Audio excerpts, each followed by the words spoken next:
요한계시록 5장 8절에서 14절을 함께 낭독합니다.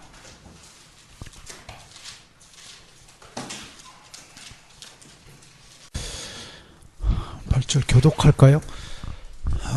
그 두루마리를 취하심에 네 생물과 24장로들이 그 어린 양 앞에 엎드려 각각 금은고와 향이 가득한 금 대접을 가졌으니 이 양은 성도의 기도들이라.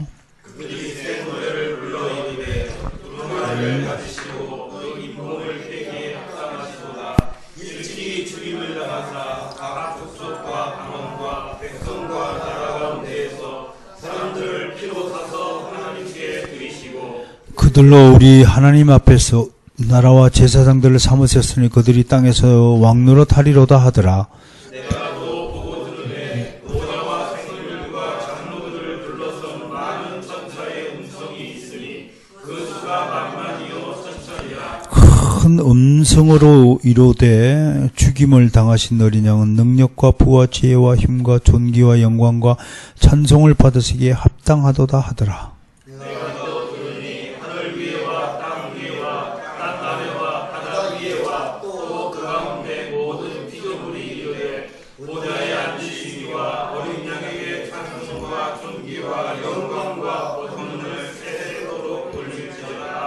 함께합니다. 네 생물이 이르되 아멘하고 장로들은 엎드려 경배하더라.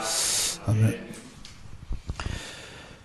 본문을 보니까 먼저 찬양이 24장로들의 새 노래가 나오고 그 다음에 11절에 많은 천사들의 찬양이 두 가지가 나오네요.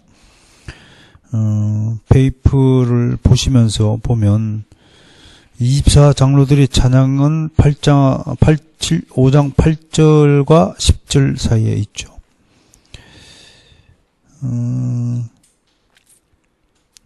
찬송이라는 그 헬라어가 율로기아입니다. 율로기아라고 하는데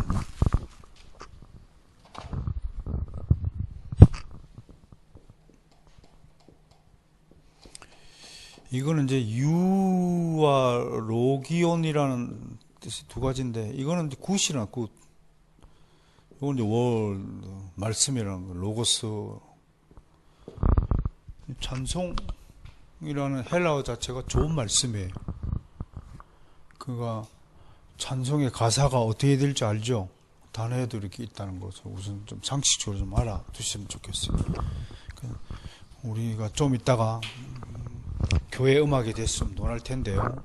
교회에서 불려지는 노래가 어떤 노래여야 되는가 하나의 단서가 율로기아라고 하는 것입니다. 그러니까 좋은 말씀은 하나의 말씀이죠, 그죠? 하나의 말씀은 성경이죠.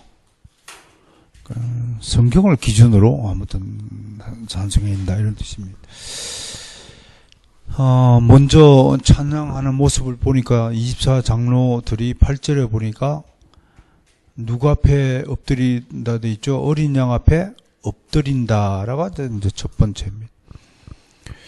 야, 우리는 앉아서 이렇게 고개 빳빳하게 들고 하는데 보자 주변에 계시는 24장로님들은 엎드리는 거예요. 그러니까 이 얘기는 유대인적 사고, 유대인적 발상인데 유대인들은 감히 주님의 이름을 부르지 못해서 그냥 아도나이 그럴 정도로 주님에 대한 경외 사상이 매우 지극했죠. 우리하고는 비교가 안 되죠. 하나님 얼굴을 맛볼 수 없으니까 바짝 엎드리는 거야. 그런 차원에서 엎드린다는 것은 매우 경건의 모양이다. 이렇게 보게 됩니다. 그리고 각각 뭘 가지고 있냐면 금은고인데 이 하프를 말하죠. 금은고와 향을 갖고 있는데 이 향이 곧 성도들의 기도입니다. 그러니까 성도들의 기도가 올라가면 24장로들이 가지고 있다가 향물을 핀다 이런 뜻입니다. 그러니까 그걸 어디다 담았냐면 금 대접에 담았다. 그러면 이때 금은 믿음을 뜻하겠죠, 그죠? 믿음이라는 대접에 찬양과 기도를 담아서 하나님께 경배했다. 요게 이제 8절에 있는 것을 요약하면 그렇게 되겠죠. 다시 하나님을 경배하는 것이 어떻게 된다고요? 어린 양 앞에 엎드려서 찬송과 기도가 담긴 믿음의 대접을 하나님께 드리는 것이 경배다. 예배다. 믿음을 올리는 것이 예배다. 근데 믿음이라는 그릇에 텅 빈 것이 아니라 찬송과 기도가 담긴 믿음의 그릇이다. 그러니까 이제 이런 구절들을 통해서 예배의 요소에 대해서도 좀 생각을 좀 해볼 수 있습니다. 그리고 금은고 혹은 수금이죠. 시편 147편 7절에서 금은고는 감사의 찬송을 부를 때 사용한 악기이다. 참된 예배에는 반드시 감사가 함께 있어야 한다라는 것을 말합니다. 그러니까 이 두 번째 줄에 24장로들은 모든 성도들이 대표로서 심판권을 가진 어린 양을 직접 찬양하고 있고, 여기서 우리는 노래와 기도가 모두 찬양에 속한다는 것을 알 수 있다. 그 찬양은 곡조 있는 기도다. 기도는 곡조 없는 찬양이다. 뭐 이렇게 또 바꿔서 이야기할 수 있겠죠. 그런데 이제 중요한 것은 9절입니다. 그들이 그냥 기존에 불렀던 노래가 아니라 새 노래를 부르고 있다. 그 새 노래는 하나님의 보좌 앞에서 부르는 새 노래의 내용은 그런 것이다. 9절에 보니까 두루마리를 가지고 인봉을 떼기에 합당하시듯 누가요? 어린 양을 송축하는 것이다. 어린 양을 우선 송축하는 것이다. 어린 양만이 인봉을 해제할 유일한 자격을 가진 분을 인정하는 것을 중요한 찬양의 내용으로 알고 있다. 그 다음에 예수 그리스도의 대속 사역을 회상하는 것이다. 여러분, 신명기에 있는 모세 목사님의 설교의 특징이 뭡니까? 옛날에 우리가 어떻게 노예생활을 했고 광야생활을 했는가, 지난 날을, 옛날을 기억하라. 자카르 예모트 하는 건데, 리멤버지, 리멤버. 항상 리멤버 하라. 그리고 잘 모르는 것은 조상들에게 물어라. 그 이제 신명기 가르침. 율례와 법도를 기억하라. 또 옛날을 기억하라. 그런 뜻이. 대속 사역을 회상하며 그것으로 인하여 성도들이 하나님의 제사장 자격으로 땅에서 왕노릇 살게 되는 은혜를 높인 길이었다. 그게 이제 24장로들의 찬양을 한번 살펴보는 겁니다.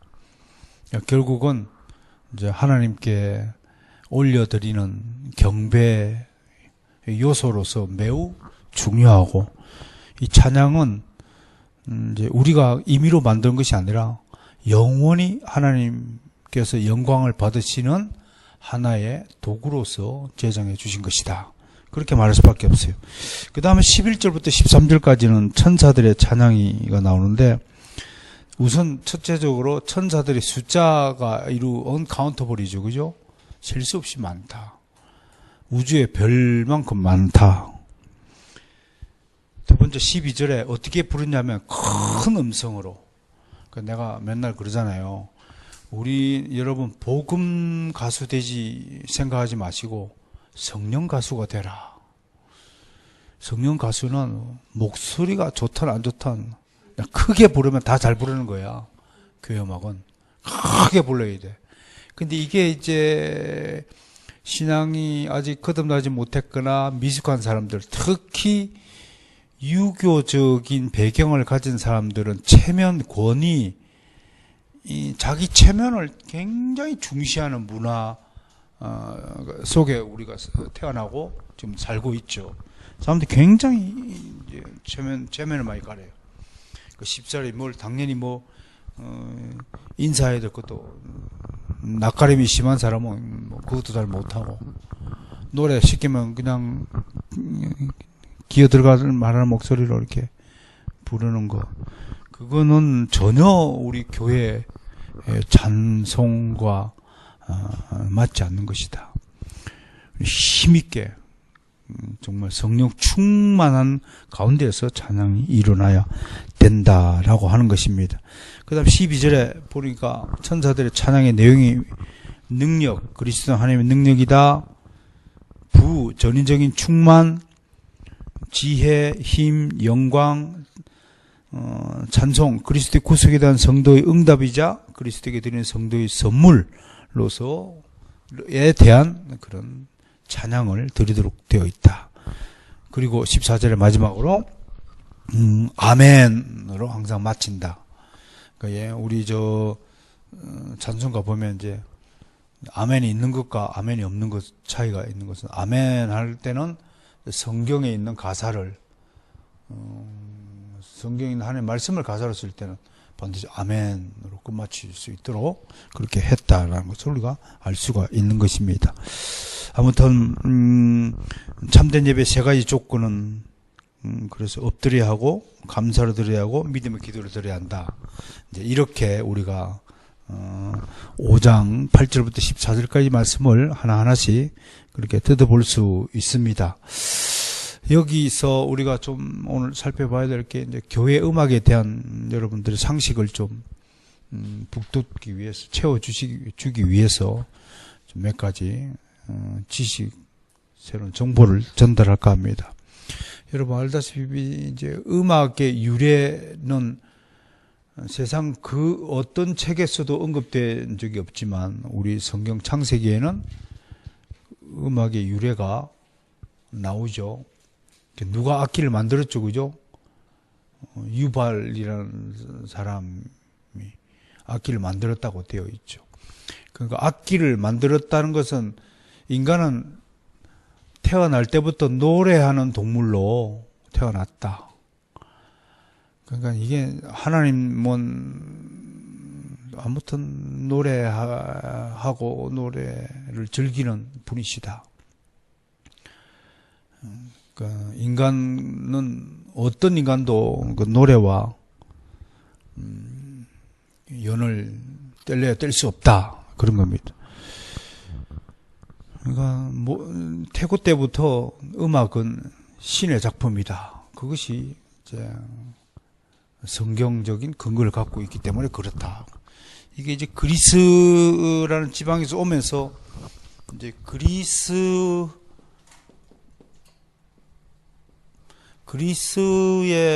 두 가지 이제 신이 있었는데, 음악의 신이라고 그래요. 아폴로 신하고 디오니소스라는 신이 있어요. 요 이제 음악의 요 두 갈래를 말하는 거예요. 요거는 이제 이성적인 노래를 이야기하고, 이건 감성적이고, 그래서 이거를 이제 우리가 고전주의다 그렇게 얘기하고, 이건 낭만주의다 이렇게 얘기해. 그래서 이건 클래식으로 가고, 이건 뭐 발라드로 가고, 뭐 이렇게 대중 팝으로 가고, 이렇게 이제 했다는, 음악의 발전사 크게 나오면 이제 그런 것으로 얘기할 수 있고, 특히 이제 그리스 사람들은 왜 음악을 즐겨했냐면, 음악에는 놀라운 신비한 능력이 있다. 그 중에서도 병을 고치는 능력이 있다. 병을 고치는 능력이 있다.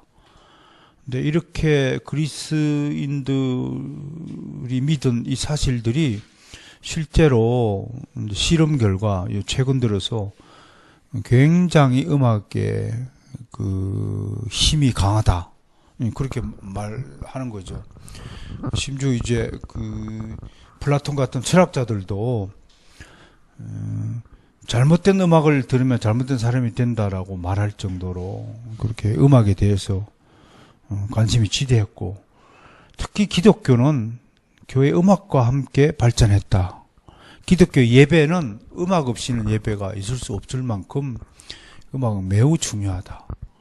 다른 종교에서는 뭐 있을 수 없는 일인데, 요새 한국 불교가 이거 따라하죠, 그죠? 잠불가를 만들고. 근데 목탁 두들기는 사람들이 그 음악을 한다 그러니까 참 그게 매치가 안 돼. 그림이 안 그려져.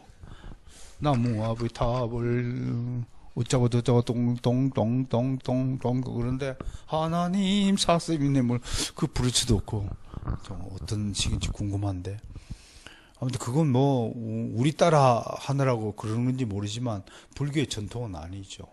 불교인들은 도 닦는 사람들이 무조건 음악을 불러요. 노래를 해요. 그 성철 스님이 도 닦을 때 굴 안에서 도 닦고 앉아있을 때 동자가 막 떠들고 그러니까 조용히 하라고 이는 뭐 큰 스님 명상하시는데 그건 명상을 방해하는 거야. 있을 수 없는 건데 요즘 불교는 그러니까 좀 가짜 불교 같아요. 정통 불교가 아니고 그런 거죠. 특히 이제 예일대에서 그 롱텀 서베이라고 있는데요.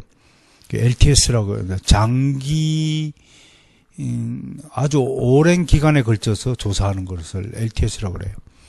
STS와 LTS가 있는데 이건 보통 뭐 어떨 때는 100년, 200년 단위로 이렇게 내가 죽고 나면 내가 뭐 제자나 아들들이 물려받아서 그 조사를 계속 이어가는 건데 우리나라 사람들한테는 꿈도 못 꾸는 거야.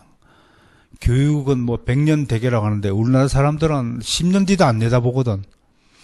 그만큼 생각이 짧다는 것은 그만큼 인문학적 배경, 철학적 배경이 없는 민족이다.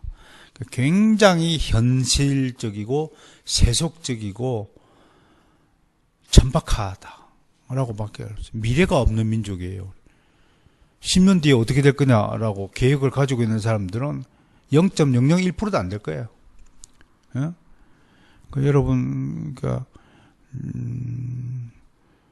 내가 여러분들에게 그 리폼드 센터의 비전을 딱 제시하는 것은 하나님은 반드시 미래에 대한 계획표를 손에 쥐고 있어요. 어떤 집안이 상류층이고 어떤 집안이 저기 하류층이고 하냐 하면 미래에 대한 비전이 있는 집안 가정은 그건 아주 상류층이죠. 선진적인 것이죠. 그런 집에 가면 반드시 가훈이 있어요. 그런 집에 크는 아이들은 이미 착착착착착 이렇게 될 수밖에 없어요. 자동적으로 그렇게 기정전결로 탁 정리하고 벌써 그 집안에 가보면 벌써 다르죠. 물건 정리하는 것부터 다르죠. 애들 공부방에 들어가 보면 벌써 공부할 애인지 안 애인지 이게 미래가 있는 아이인지 아닌지는 착 보면 아는 거죠. 그러니까 우리 그리스도의 삶이 그렇게 해야 된다. 이렇게 말을 할 수밖에 없어요. 어떻든 예일대에서 장기조사를 한 그룹은 A그룹과 B그룹이 있는데 A그룹은 계속 어릴 때부터 클래식 음악을 틀어주고 B그룹은 헤비메탈 전기기타 막 하는 음악을 들려주고 키웠는데 어떻든 그렇게 해서 뭐 내가 까먹었어요. 몇 살 때부터 몇 살까지 조사했는지 모르겠는데 한 30년 뒤에 보니까 클래식 음악을 듣던 아이 다 건전한 방향으로 자랐고 이 헤비메탈은 다 전과자 절반 이상이 전과자가 되고 불량이고 불상이 되고 이 사는 게 아니야. 그럼에도 그 교회 음악의 순결을 지키기 위해서 우리 선조들이 많이 노력했는데 이제 지금 들어보면 이 얘기를 들으면 지나치게 경계했다. 그러니까 이분들은 세속적인 음악이 교회 안으로 침투하여서 교회 음악이 오늘날처럼 오염되고 부패되는 것을 방지하기 위해서 이렇게 이야기했다는 것을 소개를 합니다. 알렉산더의 클레멘트라는 분은 그러니까 악기를 트럼펫이나 탬버린, 플루트 이런 거는 절대로 교회에서 사용하지 말아야 된다. 이거 왜 그러냐고 당시에 이제 전쟁할 때 이 악기를 부렸답니다. 전쟁용 악기모로 교회에서는 안 된다. 이렇게 얘기했고 제롬 같은 경우는 필이나 수금, 기타라, 지금 기타죠. 이런 거 안 된다. 오르간만 사용해라. 이렇게 이야기했고, 어거스틴은 쾌락의 위험이 있다. 음이 빠르고 빠른 리듬을 가진 것은 귀의 쾌락을 초래한다. 귀가 즐겁다. 그렇게 되면 잘못된 길로 빠질 수밖에 없다고 경고했어요. 그러니까 이분들이 이렇게 우리에게 경고를 한 것은 경건한 그 교회의 찬양을 훼손하는 것을 매우 경계했다는 것을 알 수 있습니다. 보에티우스는 음악은 인간의 성품과 도덕에 큰 영향을 미친다고 얘기했고요. 칼빈은 칼빈 때부터 다윗의 시편보다 더 합당한 찬양은 없다. 그래서 아마 시편을 많이 했고, 마르틴 루터는 상당한 음악가였죠. 음악적 재능이 뛰어나서 40몇 곡을 작곡을 직접 하신 걸로 그렇게 알고 있는데, 네. 내 주는 강한 성이요, 이런 작품들이 마르틴 루터의 작품이잖아요. 상당히 음악적으로 뛰어나신 분이라고 생각을 합니다. 이런 이제 우리 스승들의 그 전통 때문에 중세 내내 금욕주의적 예배가 강조가 됐고, 그러니까 지나치게 너무 이제 가두어 버리니까 교회 음악이 이제 지나치게 지루하고 또 무미건조한 음악적 풍토를 낳은 거예요. 그러니까 칼빈의 시편만 부르면 정말 무미건조할 것 같아요. 그럼 어떻게 해야 되느냐라는 부분에 대해서 제가 이 부분에 대해서 많이 고민하다가 옛날부터 제가 이 책을 읽고 여러분들한테 한번 소개를 해야 되겠다 싶어서 한 것이 마틴 로이드 존스 목사님의 성경적 찬양이라는 책입니다. 우리가 교회에서 이제 어떻게 찬양해야 될 것인가라는 것을 에베소서 5장 18절 20절을 근거로 이걸 우리에게 소개하고 있는데, 이 내용을 오늘 소개하면 우리 성경적 찬양이 무엇인가에 대해서 좀 힌트를 얻을 수 있다. 에베소서 5장 18절로 한번 찾아볼까요?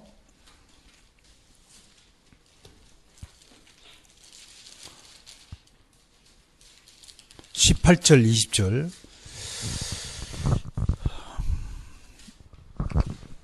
시작.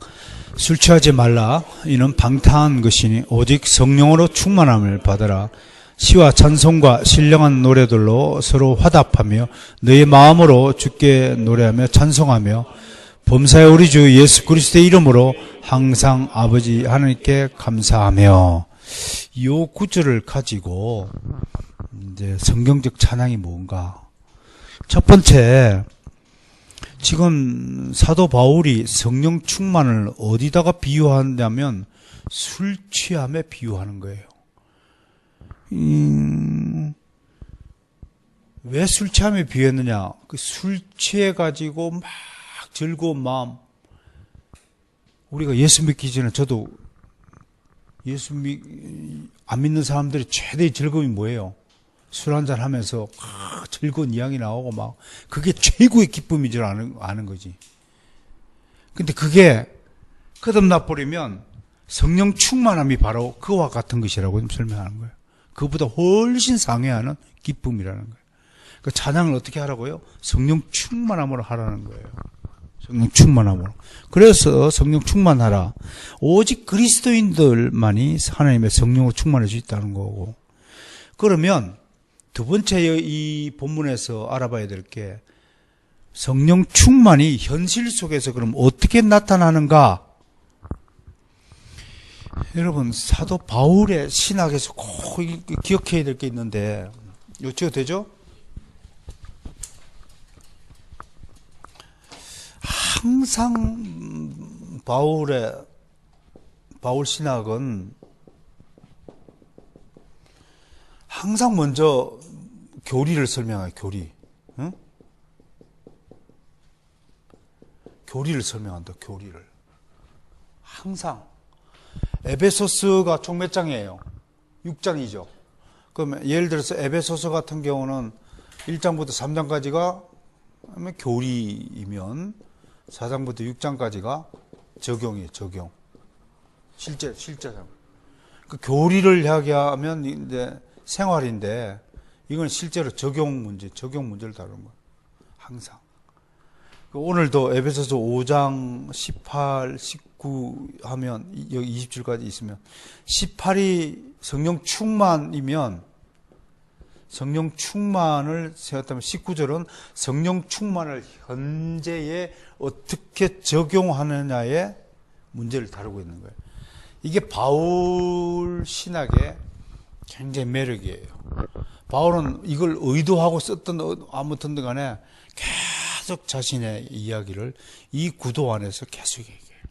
원칙을, 법을 딱 설명하고 그 법을 어떻게 지켜야 되느냐. 제 입에서 요새 기독교는 법의 종교다라는 이야기를 참 많이 하는데요. 저는 교회가 역사 속에서 타락의 길을 걷는 시초가 불법을 행하면서부터예요. 불법을 행한 하마르티아라는 건데요. 표적에서 벗어나는 순간 죄의 길에 들어서는 거예요. 언젠가부터 인간의 본성은 여기 목표 가면 하나님이 정해진 길이 있어요. 길이 있어요. 근데 하나님은 예수님과 따라서 이 길을 딱 가서 목표 지점에 도달하기를 원해요. 근데 인간은 그렇지 않아요. 제가 꼭 그래요.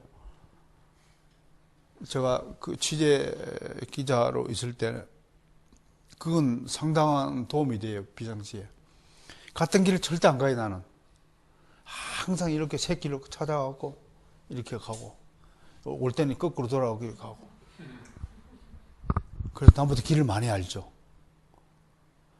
근데 예수 믿는 신앙은 그래서는 안 되는 거예요. 근데 우리는 꼭 이렇게 가려면 꼭 또 애들로 가요. 빠져가고 저 새끼를 빠져가고 쌩 고생을 하다가 강제로 끌려서 이렇게 와요. 그게 우리예요. 그 법을 어기는 순간부터 한국 교회가 타락하게 된 거예요. 전에는 우리 총회에서 세운 법을 각 개교에 잘 지켰잖아요. 옛날에는 교회 함부로 옮기면 이명서 안 쓰죠. 이명서 없으면 딴 데 교회 가지도 못해. 근데 그 법이 무너지니까 지 마음대로 쏟아내는 거야. 아무 교회나. 입교했다는 것은 그 평생 개 목걸이 한 거예요, 그게. 뭔 말인지 알아? 니는 바로 성경에 죽을 때까지 입교, 이게 딱 있는 거야. 근데 지금 그걸 우습게 하는 풍토가 되어버렸어요. 근데 지만 우스운 거지, 하나님은 한 번도 당신의 법을 되새까거나 변조한 적이 없어요. 하나님 법은 그대로예요. 노점상법이라고 알죠? 노점상 효과라고. 이런 얘기 들어보셨어요? 노점상은 반드시 우리 현행법에 불법이에요. 반드시 불법이에요. 그런데 모든 사람이 다 하니까 죄의 보편한 상황이니까 악의 평범성, 죄의 보편화니까 불법이 아니라고 얘기해. 그러나 걸리면 어떻게 돼? 벌금 물어야 돼. 노선상은 불법이라는 사실은 변하지 않아요. 교회법은 하나님이 세워주신 교회법은 변하지 않아요. 변해서도 안 되고. 근데 내가 안 지킨다고 해서 교회법이 잘못된 거 아니죠. 내가 지금 당장 자유롭게 법을 어긴다고 해서 괜찮다고 생각하는 것은 지가 괜찮은 거지 하나님만 절대 괜찮지 않아요. 하나님 반드시 심판해요. 반드시. 살아 생전에 반드시 심판해요. 법을 어기는 것이 좀 보편화돼서 장국교회가 아무도 법을 지키지 않아요. 이건 이제 굉장한 경종을 울려야 된다라고 생각을 하죠. 그러니까 다시 사도 바울 신앙으로 돌아가서 항상 뭘 설명하고 나면 그 설명한 그 교리를 가지고 이렇게 해야 된다. 그러므로 너는 이렇게 해라. 그래서 사도 바울 신학을 다른 말로 그러므로 신학이다. 그렇게 말하는 거예요. 이것은 이것이다 라고 설명한다면 그러므로 너는 이것대로 살아야 한다. 그것이 적용의 문제다. 성령 충만하면 이런 것이다. 성령 충만하면 어떤 것이라고요? 마치 술 취함과 같은 것이다. 술 취하지 말라 이런 얘기지요. 성령 충만을 받아라. 같은 본질은 같지만 사도 바울이 이 이야기를 통해 하고 싶은 게 뭐예요? 모티브가 즐거움은 꼭 같지만 술 취함의 즐거움이 아니라 성령 취함의 즐거움에 빠져라는 거예요. 그 얘기를 하고 싶은 거예요. 그러니까 사도 바울의 관심사가 지금 이 구절에서 뭔고 하면 사람들이 함께 모여 교제할 때 성령 충만의 증거를 어떤 식으로 나타내느냐, 이게 사도 바울의 관심사예요. 성령 충만합니까? 예, 성령 충만합니다. 그럼 성령 충만함이 어떻게 나타나야 되느냐? 그 얘기를 하는 거예요. 그래서 오늘 그 18절에 보니까 서로 화답하며 라는 현상이 나타나야 된다. 그래야 이 성령 충만한 것이다. 지금 우리 이 모임 가운데 있는 이 잔잔한 이 고요함, 이게 성령 충만의 증거입니다, 여러분. 은사주의자들은 성령 충만을 무슨 이상한 능력을 나타내는 것으로 착각하는데 그런 게 아니에요. 이 마음속으로 우리가 참 좋다. 참 아늑하다. 술 먹는 애들이 막걸리 한 잔 놓고 친구끼리 오랜만에 만나면 진짜 오랜만이다. 진짜 편안하다. 참 좋다. 라는 그 마음이 있는 상태. 그게 성령 충만이에요. 성령으로 그렇게 서로 화답하며. 화답하며라고 번역했는데 영어 성경 speaking to yourselves 돼 있어.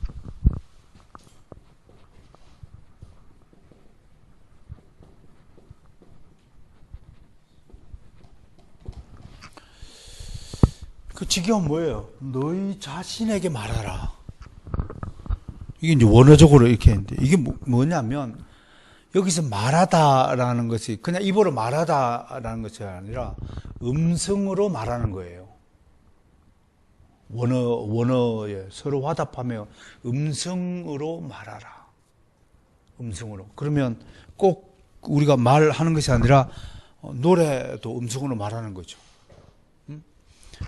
성령 충만함이 어떻게 나타나냐면 아주 기분 좋은 노래로 흡족하게 노래로 나타날 때가 성령 충만합니다. 근데 누구에게 화답해야 되냐면 너희 자신들에게라고 되어 있는데 이게 이제 영어 성경에 이게 좀 잘못된 번역이라고 하는 거예요. 그러니까 서로 each other이라고 해야 된다고. each other. 서로에게 노래해라. 이런 거예요. 이걸 로이드 존슨 목사님이 웨일즈 지방 출신이잖아요, 영국에. 자기 어렸을 때, 자기 예수 믿지 않았을 때, 동네, 마을 사람들이 주로 여가 시간, 일 끝나면 밤에 저녁 무렵에 모여가지고 3, 4, 5 하면 어떻게 놀았냐면, 항상 악기를 연주하는 사람이 있고, 서로 오늘 일어났던 얘기도 하고, 맥주 파티를 돌아가면서, 그러면 돌아가면서 노래 한 곡 하는 거예요. 노래 한 곡 하고, 그게 서로 화답하며라는 이야기라는 거예요. 그 얼마나 즐겁냐 이거야. 그러다 악기 연주자가 또, 갑자기 내가 적극 연주를 한번 딱 하고 나면, 그게 새 노래라는 거예요, 새 노래. 적극 연주도 하고. 또 다음 주에 또 곡을 만들어 온 사람이, 하나님의 감동을 받는 사람이 새 노래를 또 발표할 수도 있는 거지. 그게 이제 서로 화답하며 라는 분위기를 우리에게 소개해 주는데 아주 적절한 비유가 아닐까 싶습니다. 그 바울이 진짜 말하고 싶은 것이 서로 화답하며라는 건 말하고 싶은 것이 뭐냐면 너희는 너희에게 있는 그 행복감을 그 기쁜 감정을 옆 사람에게 나타내라 이거야. 그럼 옆 사람도 행복해진다는 거야. 기뻐진다는 거야. 우리 주 안에서 교제 나눌 때 이런 모임을 가질 때 내가 받은 그 성령 충만한 그 기쁨을 감추지 말고 나 오늘 정말 감동이 일어나는데 내가 시를 하나 엎을게. 즉흥 시를 만들어 쫙 하면 말이야. 주변에서 감동이었고 이렇게 하고 근데 우리는 그게 잘 안 되지 하면 이제 깔아뭉개는데 선수하냐 우리는. 아따 개나 갖다 줘라 야 뭐 그것도 시라고 발표하냐 뭐 이래 버리니까 기가 죽어가지고 안 되는데 우리는 좀 이상한 문화 같아. 이제 근데 이 화답하며 놓고 이제 뭐 이게 서로 교대로 부르는 교창이냐 뭐 답창이냐 뭐 이런 중세 때에 이런 논란이 있는데 이건 무의미하다. 로이 존슨 목사님은 그게 무의미한 논쟁이고 진짜 바울이 서로 화답하는 이 현상이 성령 충만함을 표현하는 현상이다. 그게 뭐냐? 서로 돌아가면서 너희의 지금 그 고조된 성령 충만한 감정을 서로 이렇게 교류하는 것, 이걸 이야기하는 거다. 그러니까 이렇게 얘기해. 성령으로 충만한 사람은 목소리를 크게 발하여 찬양할 수밖에 없다. 그러니까 나는 여러분들에게 그게 가끔 설명하잖아요. 여러분들 좀 찬양할 때 성령 충만함이 내한테 영으로 전달이 돼야 돼요. 여러분들이 예배 때에 하나님을 찬양하는 그 목소리는 그 성령 충만한 목소리가 결코 될 수 없다고 생각을 하기 때문에 그래요. 정말 성령 충만한 사람은 감격의 목소리가 누가 들어도 야, 저 사람은 성령으로 감격했구나. 하나님 은혜에 감격했구나. 그게 느껴져야 돼요. 그러니까 그렇게 찬양하지 않는 사람은 그 예배는 하나님께 안 받으시는 거예요. 왜? 성령 충만함으로 서로 화답한 것이 아니기 때문에 그래요. 그러니까 어떤 예배자가 되어야 되느냐? 그건 우리가 분명히 말할 수 있는 것이죠. 두 번째, 우리 18절에 보면 시와 찬송과 신령한 노래들로 찬송하라. 이게 성령 충만한 증거다 하는데 여기에 두 가지 해석이 있어요. 이거는 같은 찬송이라는 단어를 다른 세 가지 용어로 이렇게 표현한 것이다. 꼭 같은 것인데 시와 찬송과 신령한 노래들 다 같은 것이다. 응?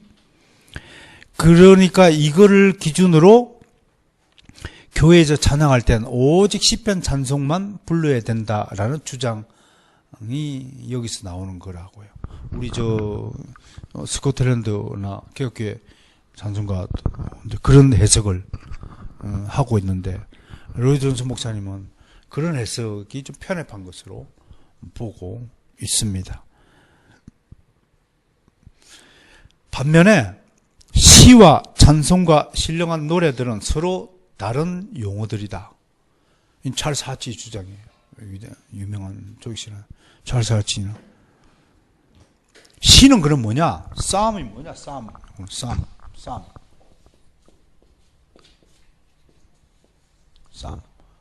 찬송은 홈스. 그 다음에 신령한 노래는 스피리추얼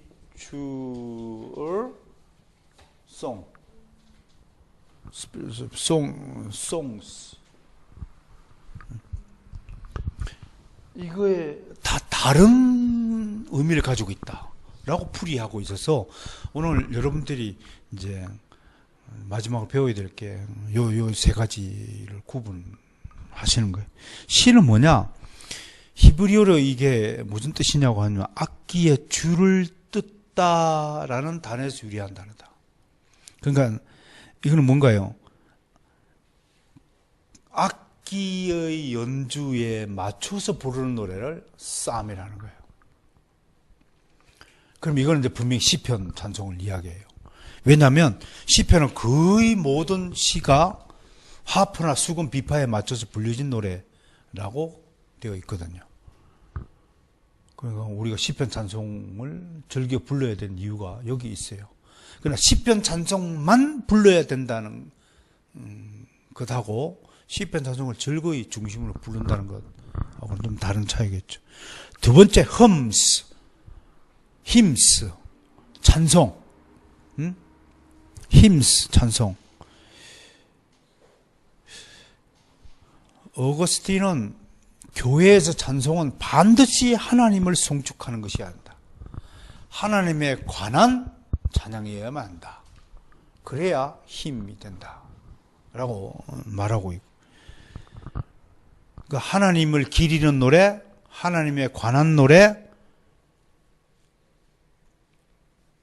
하나님이 우리를 위하여 하신 일을 송축하는 것. 이게 힘에 해당된다.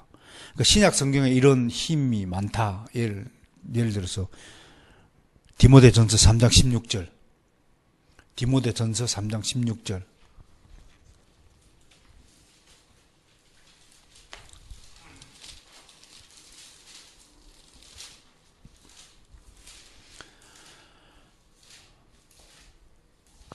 자, 시작. 크도다 경건의 비밀이여 그렇지 않다 하느니 없도다. 그는 육신으로 나타난 바 되시고 영어로 어렵다 함을 받으시고 천사들에 보이시고 만국에서 전파되시고 세상에서 믿은 바 되시고 영광 가운데 올려지셨느니라. 요걸 가만히 보면 요게 교창 형식이라 노래 가사 말인 줄 알 수 있다는 것입니다. 자, 보세요. 자, 나하고 정태가 한번 교창을 해봅니다. 크도다 경건의 비밀이요. 자, 앞에 가고 뒤에가 반대되는 내용으로 서로 교대를 부르는 겁니다. 대칭되는 가사입니다. 자, 그는 육신으로 나타난 바 되시고 나는 육신이고 너는 영적인 것을 지금 불렀어요. 그죠? 이해가 되죠? 자, 그 다음에 천사들에게 보이시고 나는 천사인데 좀 만국이고 세상에서 믿음 바 되시고 예. 이런 것들이 하나님의 그러니까 세상을 비교하면서 하나님의 우월성, 탁월성을 하나님의 존귀하심을 기리는 그런 노래라고 하는 것입니다. 그래서 신약 시대 때 이미 교회에서 이러한 교창들이 널리 있었다. 이미 디모데가 사역하던 그 교회들에서 벌써 교회의 찬송이 이렇게 늘 벌어져 있었다. 그 다음에 세 번째, 신령한 노래들, spiritual songs입니다. 왜 그냥 노래라고 하지 않고 앞에다가 spiritual, 신령한이라는 수식을 붙였느냐. 여기에 교회 음악의 절대성이 담겨 있다는 것입니다. 자, 여러분 보세요. 노래가요, 같은 노래면서도 여러 종류가 있습니다. 여러 종류가 있어요. 심지어 뭐 세속적인 노래는 말할 것도 없고 슬픈 노래, 굉장히 경쾌한 노래, 또 우스꽝스러운 노래도 있죠. 시골령가 못다고 웃다고 하는 거, 굉장히 이제 웃기는 노래들도 있잖아요. 근데 그런 노래는 교회 음악으로 부적합하다는 것을 성경이 이미, 그러니까 이 신령한 노래라는 수식을 붙인 것은 영적인 사람들에 의해 만들어진 노래를 의미한다. 로이 존스 목사님 그렇게 해석을 합니다. 그러면서 성경에 어떤 노래가 영적인 사람들에 의해서 불려진 노래냐? 그 한나의 노래. 사무엘상에 있죠. 사무엘상 2장에 있죠. 한나의 노래, 그 다음에 마리아의 노래, 세례요한의 아버지 스가랴의 노래, 또 우리 계시록 지금 대하는 거 5장이나 14장에 있는 이런 노래들이 신령한 노래들이다 라고 우리에게 소개하고 있습니다. 그러면서 로이드 존슨 목사님이 마지막으로 오직 시편 찬송막을 교회에서 불러야 되는가? 아니다. 그 근거 어딨냐? 고린도전서 14장 26절에 있다. 고린도전서 14장 26절에 있다. 아니다 이겁니다.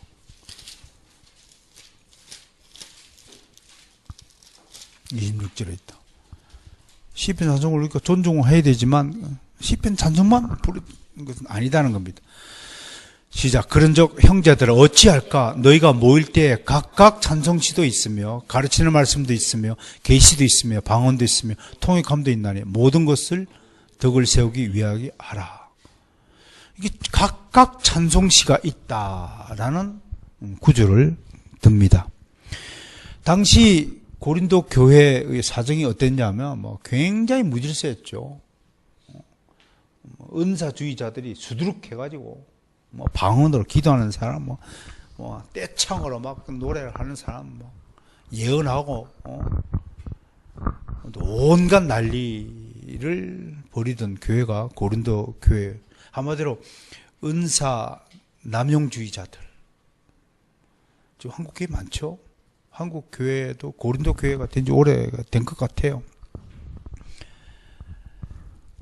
이러한 폐단을 염두에 두고 사도 바울이 지금 충고하는 거예요. 그 감동이 있더라도 막 그냥 마구잡이로 하지 말고 각각 찬송시가 한 사람 한 사람씩 있게 노래하라 이거예요. 그럼 그 얘기는 뭐냐면 지금 14장 15절에 보면요. 보십시오. 그러면 어떻게 할까? 내가 영어로 기도하고 또 마음으로 기도하면 내가 영어로 찬송하고 또 마음으로 찬송하리라. 이거 뭐냐면 우리가 어떨 때는요. 갑자기 성령께 사로잡히면 어떤 무아지경, 황홀경에 빠지는 상태가 될 수 있습니다. 그걸 부정하는 것이 아니에요. 그러나 모든 것을 질서 있게 표현해야 된다는 거예요. 내가 감동을 받았다 할지라도 앞사람이 먼저 시작했으면 기다렸다가 노래하고 이런 질서를 지켜야 된다.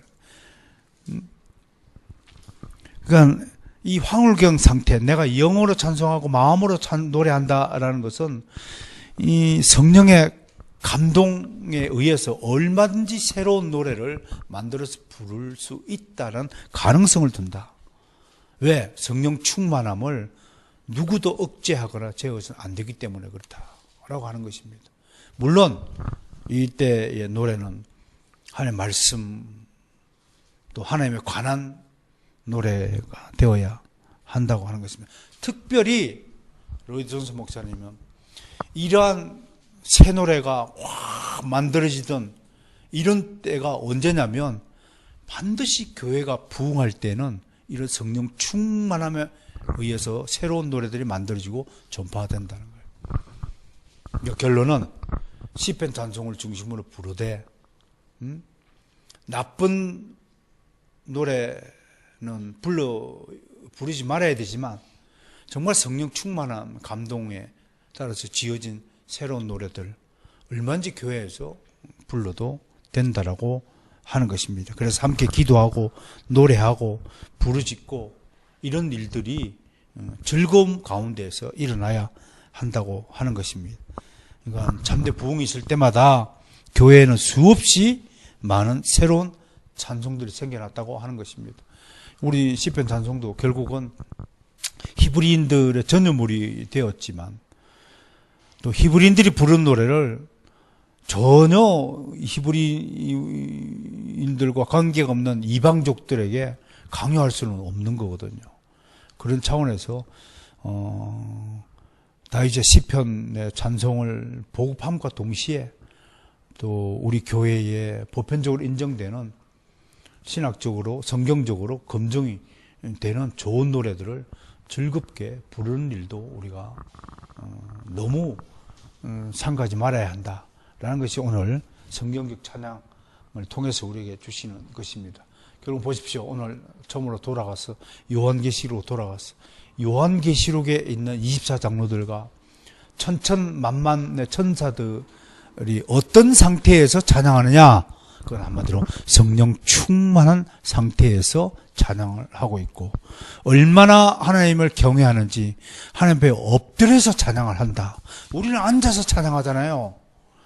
이번 주부터 정말 찬양할 때는 땅바닥에 다 엎드려서 찬양을 해보는 것도 좋겠습니다만, 수련회 가서 마든지 오늘 찬양의 모습을 통해서 천상을 보세요.